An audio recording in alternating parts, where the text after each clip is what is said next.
Hello all, നമുക്ക് ഈ vacation കാലത്ത് ഒരു അടിപൊളി ചോക്ലേറ്റ് ഫഡ്ജ് ഉണ്ടാക്കിയാലോ? പെട്ടെന്ന് ഉണ്ടാക്കിയെടുക്കാം കേട്ടോ. അപ്പോൾ ആദ്യം നമുക്ക് വേണ്ടത് ചോക്ലേറ്റ് ആണ്, പിന്നെ മിൽക്ക് മെയ്ഡ്. അപ്പോൾ ഇങ്ങനെ സാഷേ ആകുമ്പോൾ നമുക്ക് പൈസ അധികം ആവില്ല, പിന്നെ കുറച്ച് നന്നായിട്ട് തോന്നി കേട്ടോ. പിന്നെ 100 ഗ്രാം അൺസോൾട്ടഡ് ബട്ടർ, അതിനുശേഷം ഒരു 10-20 ആരോ റൂട്ട് ബിസ്ക്കറ്റും. അപ്പോൾ നമുക്ക് ആദ്യം ചട്ടി ചൂടാവുന്നതിന് മുന്നേ തന്നെ മിൽക്ക് മെയ്ഡ് ഒഴിച്ചു കൊടുക്കാം. കാരണം നമുക്ക് ചോക്ലേറ്റൊക്കെ ഉള്ള റെസിപ്പിയാണ്, അതുകൊണ്ട് തന്നെ പെട്ടെന്ന് അടി പിടിക്കാൻ ചാൻസ് ഉണ്ട്. അപ്പോൾ മാക്സിമം കൈവിടാതെ ഇളക്കാനും പിന്നെ ലോ ഫ്ലെയിമിൽ തന്നെ ഇടാനും ശ്രദ്ധിക്കുക കേട്ടോ. അപ്പോൾ മിൽക്ക് മെയ്ഡ് ആഡ് ചെയ്ത് കഴിഞ്ഞു. അതിനുശേഷം നമ്മളിപ്പോൾ ആഡ് ചെയ്യുന്നത് 100 ഗ്രാമിൻ്റെ അൺസോൾട്ടഡ് ബട്ടറാണ്.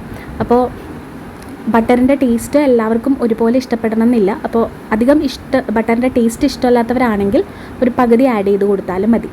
അതിനുശേഷം നമ്മൾ ആഡ് ചെയ്യുന്നത് ചോക്ലേറ്റ് ആണ്. അപ്പോൾ നമുക്ക് ആദ്യം വീഡിയോയിൽ കാണിച്ചത് 150 ഗ്രാമിൻ്റെ അമൂലിൻ്റെ ചോക്ലേറ്റ് ആണ് കേട്ടോ.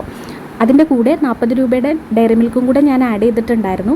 പക്ഷേ അത് ആക്രാന്തം കൊണ്ട് കുറച്ച് കഴിച്ചു പോയത് കാരണം ആദ്യം വീഡിയോയിൽ കാണിക്കാൻ പറ്റിയില്ല, ക്ഷമിക്കണം. അപ്പോൾ നമുക്ക് ടോട്ടൽ വേണ്ടത് 200 ഗ്രാം ചോക്ലേറ്റ് ആണ്. അപ്പോൾ ഈ ഇൻഗ്രീഡിയൻസും അതിൻ്റെ ക്വാണ്ടിറ്റിയും ഞാൻ ഡിസ്ക്രിപ്ഷനിൽ ആഡ് ചെയ്തേക്കാം. അപ്പോൾ 200 ഗ്രാമിൻ്റെ ചോക്ലേറ്റാണ് നമ്മൾ ഇട്ട് കൊടുക്കുന്നത്. അത് മിൽക്ക് ചോക്ലേറ്റ് ആകാം, ഡാർക്ക് ചോക്ലേറ്റ് ആകാം, അല്ലെങ്കിൽ മിൽക്ക് ചോക്ലേറ്റും ഡാർക്ക് ചോക്ലേറ്റും കൂടെ ആകാം. അതിനൊന്നും ഒരു കുഴപ്പമില്ല. അപ്പോൾ ഞാനിവിടെ എടുത്തിരിക്കുന്നത് അമൂലിൻ്റെ ഡാർക്ക് ചോക്ലേറ്റും പിന്നെ ഡയറി മിൽക്കിൻ്റെ മിൽക്ക് ചോക്ലേറ്റും ആണ് കേട്ടോ. അപ്പോൾ അതിന് കുഴപ്പമൊന്നുമില്ല, നമുക്ക് ഇഷ്ടമുള്ള പോലെ ആഡ് ചെയ്യാം. അപ്പോൾ 200 ഗ്രാം ആഡ് ചെയ്യണമെന്ന് മാത്രം. അതിനുശേഷം ഈ മിൽക്ക് മെയ്ഡും ചോക്ലേറ്റും ബട്ടറും എല്ലാം കൂടെ നന്നായിട്ട് ബ്ലെൻഡ് ആവണം. പിന്നെ നമ്മൾ ആഡ് ചെയ്യുന്നത് ആരോ റൂട്ട് ബിസ്ക്കറ്റാണ്. ആരോ റൂട്ട് ബിസ്ക്കറ്റോ അല്ലെങ്കിൽ അധികം മധുരം കുറഞ്ഞ ഏത് ബിസ്ക്കറ്റായാലും കുഴപ്പമില്ല കേട്ടോ. അപ്പോൾ അത് നമ്മൾ ആഡ് ചെയ്ത് കൊടുക്കുന്നുണ്ട്. അപ്പോൾ ഞാൻ ചുമ്മാ ബിസ്ക്കറ്റ് എടുത്ത് കൈകൊണ്ട് ഇങ്ങനെ പൊടിച്ചാണ് കേട്ടോ ഇങ്ങനെ ആക്കിയത്. അപ്പോൾ ഈ ബിസ്ക്കറ്റ് നന്നായിട്ട് ഈ ഒരു മിശ്രിതത്തിലേക്ക് ബ്ലെൻഡ് ആവണം. അപ്പോൾ ഈ ബിസ്ക്കറ്റ് ഈ മിശ്രിതത്തിൽ ബ്ലെൻഡ് ആയതിന് ശേഷം പിന്നെ നമുക്ക് വേണമെങ്കിൽ അലാം വയ്ക്കാം, ഒരു 7 മിനിറ്റത്തേക്ക് കൈവിടാതെ ഇളക്കിക്കൊണ്ടിരിക്കാം.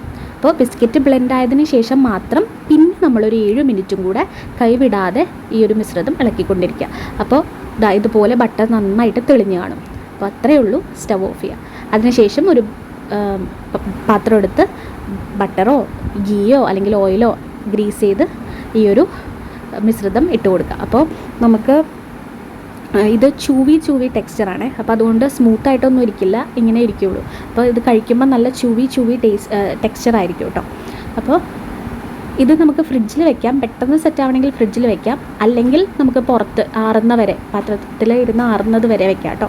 അപ്പോൾ എങ്ങനെയായാലും കുഴപ്പമില്ല, ഇത് സെറ്റ് ആയിക്കോളും, നമ്മൾ ഫ്രിഡ്ജിൽ തന്നെ വെക്കണം എന്നില്ല. അപ്പോൾ അതിനുശേഷം നമുക്ക് കേക്കൊക്കെ കട്ട് ചെയ്യുന്ന പോലെ നമുക്ക് ഇഷ്ടമുള്ള ആകൃതിയിൽ കട്ട് ചെയ്തെടുക്കാം. ഓക്കെ, അപ്പോൾ വളരെ സിമ്പിളായിട്ടുള്ളൊരു റെസിപ്പിയാണ്. എല്ലാവരും ട്രൈ ചെയ്ത് നോക്കുക. വീഡിയോകൾ ഇഷ്ടപ്പെടുന്നുണ്ടെങ്കിൽ സപ്പോർട്ട് ചെയ്യുക കേട്ടോ.